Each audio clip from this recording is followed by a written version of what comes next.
The movie opens at a house party where a group of teenagers is drinking and chatting. They start discussing an app called Countdown, which predicts when a person will die. They turn it into a drinking game, and everyone downloads the app, and the person with the shortest time left has to drink everyone else's drinks. Courtney ends up with the shortest timer, showing only 3 hours. While the others laugh it off, she feels uneasy. After the party, Courtney sits in a car with her drunk boyfriend, Evan, trying to convince him not to drive. She suggests they walk home instead, but Evan refuses. Frustrated, she gets out and starts walking alone. Evan tries to persuade her to get back in, but she ignores him, so he angrily drives off. As Courtney walks down a dark street, she suddenly gets a notification saying she has violated the Countdown app's user agreement. Meanwhile, a cloaked figure follows her for a moment before getting into a nearby car and driving away. Courtney then runs into her house and locks the door and looks outside. Meanwhile, the Countdown app keeps ticking down, sending eerie notifications as it drops below 2 minutes. She nervously checks the shower, finding nothing, but suddenly, something unseen grabs her from above. As the timer hits 0, she is violently dropped to the floor, lifeless. The scene shifts to a crashed SUV in the woods, revealing Evan as the driver. In the passenger seat, where Courtney would have been, a tree branch has pierced through the vehicle, showing that she would have died regardless. At the hospital, we meet Quinn Harris, a dedicated nursing intern. She is so kind that she checks every ill patient politely. She then spots Evan, who is hiding in the hospital's closed wing. She approaches him and he explains that after leaving Courtney, he crashed his car, an accident that would have killed her if she had been inside. Quinn tries to reassure him, but he's terrified.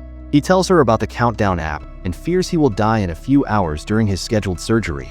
Dismissing it as nonsense, Quinn convinces him to return to his room.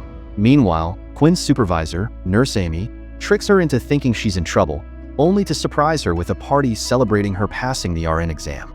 During the celebration, the conversation shifts to the Countdown app, just like at the party earlier. Curious, Quinn follows along and downloads it. Later, after an uncomfortable encounter with the sleazy Dr. Sullivan in the elevator, she checks the app and is stunned to see she has less than 3 days to live. Quinn tries to brush it off and heads home to complete some work-related paperwork.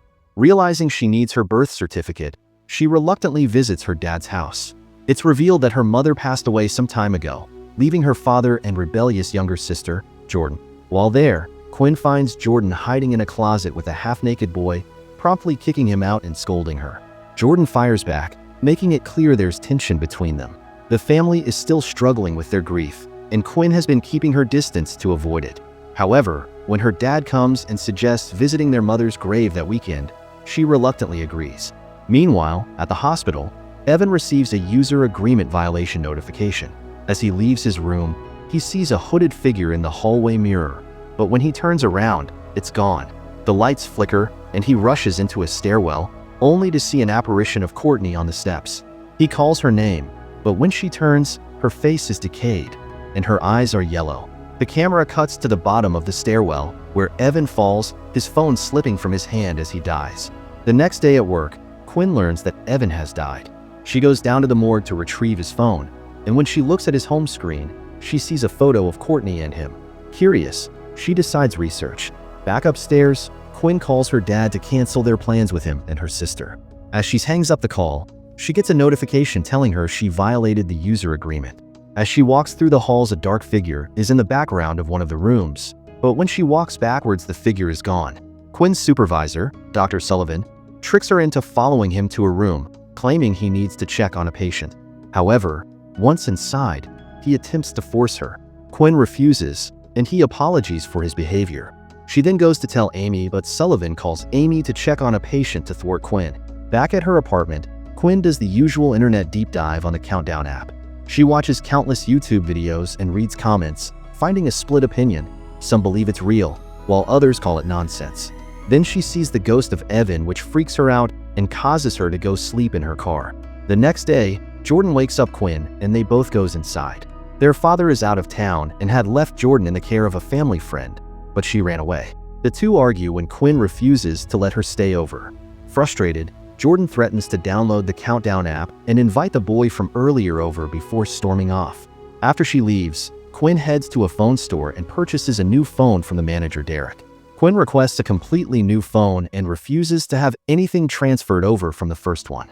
Upon activation, she checks and is relieved the countdown app doesn't show up on the new phone. Before she leaves, the new phone alerts her that the app has been downloaded. Quinn freaks out and Derek attempts to delete the app, but the button won't work, causing Quinn to storm off. As she leaves one of the other customers in line, Matt asks Derek what app she was referring to. Quinn gets back in her car and sees a shadowy figure looming in her backup camera's view. Then she freaks as ghoulish hands grab her from the back seat. She accidentally backs into another guy's car, and he's just about ready to unload some road rage on her when Matt, another guy who was in the wireless store, comes to her aid. It turns out he's in a similar situation, having downloaded the Countdown app and having only a couple of days left. They both go to the bar and see an old man sitting. They trick old man into downloading the app so they can review the user agreement and figure out that changing any plans that were going to result in their death is what violates the user agreement. The two head to the hospital and talk to Father David as they believe a demon is behind the app. Father David recommends them someone else. As they step outside, Amy takes Quinn to meet with her superior while Matt heads to the bathroom. There, he is attacked by the ghostly figure, but as his time is not finished yet, he manages to get outside alive. Meanwhile, Amy takes Quinn to an office where Human Resources and Dr. Sullivan are waiting. There, Dr. Sullivan blames HR that Quinn has assaulted him. He further lies that she is not good at work. Human Resources decides to suspend Quinn pending an investigation despite the fact that she tells them that Dr. Sullivan is the one who attempted to kiss her. Quinn storms out and meets up with Matt, who doesn't mention the ghostly child he encountered. They follow Father David's recommendation and visit Father John, where they share a demon stalking them. John tells the demon might be Ozan and that he may be able to help them more if they have the app hacked. They return to the phone store from earlier and bribe the store manager to delay their Tinder date. Derek discovers that the app's code is filled with Latin and finds a list of users along with their remaining time. Quinn is horrified to see that her sister Jordan has downloaded the app and her countdown matches Quinn's. Derek then edits the code to extend the time left for Quinn, Jordan, and Matt, and their apps immediately update with the new countdowns. With their countdowns extended, Quinn and Matt finally feel some relief. Quinn then asks Matt to stay at her place, and he agrees. Later, as he lies on the floor, Matt opens up about his past, revealing that his younger brother died when they were kids. Though he doesn't say it outright, it's clear the ghostly child he saw in the bathroom was his brother. Quinn also shares a painful memory. Her mother was killed by a drunk driver years ago. That night, while Quinn sleeps, the power suddenly goes out. Matt rushes into her room just in time to see her being attacked by a demonic force. But when he pulls off the covers, the entity vanishes. To their horror, they check their phones and see their countdowns have reverted to the original times. Matt now has only 2 hours left, while Quinn and Jordan have just 4.5 hours to live. Meanwhile, at home, Jordan is being stalked by the ghostly figure of her mother.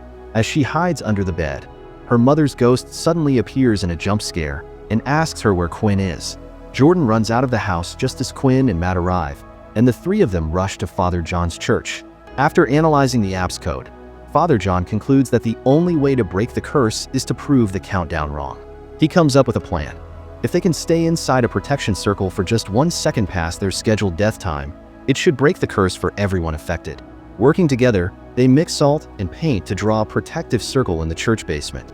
With just 2 minutes left on Matt's countdown, the power suddenly goes out and they hurry inside the circle. As the demon arrives, the room shakes violently and a deep rumbling fills the air. But despite its terrifying presence, the creature is unable to cross the salt barrier. A loud ringing fills the air, and Matt turns around to see his dead brother standing outside the protection circle. Despite knowing the demon is trying to kill him and has already used his brother's ghost to attack, Matt steps out of the circle to talk to him. However, it's clearly Ozan in disguise. The moment Matt steps outside, he's violently dragged out of the basement. Quinn and Jordan rush to help, but shelves crash down on them, pinning Jordan.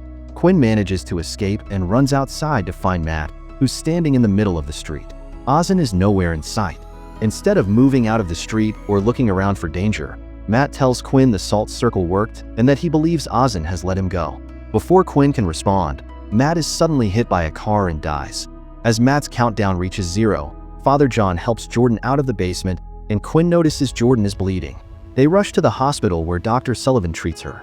With only 18 minutes left on her countdown, Quinn comes up with a plan. She speaks with Dr. Sullivan privately and offers him erotic favors in exchange for help in the hospital's closed-off wing. A few minutes later, Dr. Sullivan enters the wing, searching for Quinn. Quinn attacks Dr. Sullivan with a crowbar, knocking him to the ground. It quickly becomes clear that her plan is to kill Sullivan, as earlier he had downloaded the Countdown app and had decades left to live. She prepares to inject him with morphine, but just as she's about to, she's interrupted by Jordan and then by Ozin, who pulls Sullivan away. While Jordan, with only 2 minutes left on her countdown, is stalked by Ozin, Quinn chases after Sullivan. The two struggles, but Sullivan manages to escape with Ozin's help, leaving Quinn injured with a twisted ankle. She stumbles across a cabinet filled with vials of medicine. Quinn grabs a few vials and a whiteboard marker, then we cut back to Jordan, who still has a minute and a half left. Ozin attacks Jordan, but just in time. Quinn arrives with a needle filled with whatever she found in the vials. Ozin tries to stop her by taking the form of Quinn's mom, but Quinn isn't fooled like Matt was. Without hesitation, Quinn injects herself and collapses. Ozin lifts her into the air. As Quinn floats, she loses consciousness and, to Ozin's surprise, dies. After Quinn's death breaks the curse, Ozin freaks out and turns to dust. Quinn falls to the ground, and Jordan rushes over. She notices a vial of Narcan has fallen from Quinn's hand and sees that Quinn had written where to inject it. Jordan quickly injects her, bringing her back to life. The next day, Quinn, Jordan, and their dad at their mom's grave. Jordan checks her phone and sees Dr. Sullivan has been arrested for accusing girls. As they leave, Quinn gets a new notification. Countdown has finished updating to version 2.0 on her phone. In this way, movie ends here. Thanks for watching. Like and subscribe for more interesting movie recaps.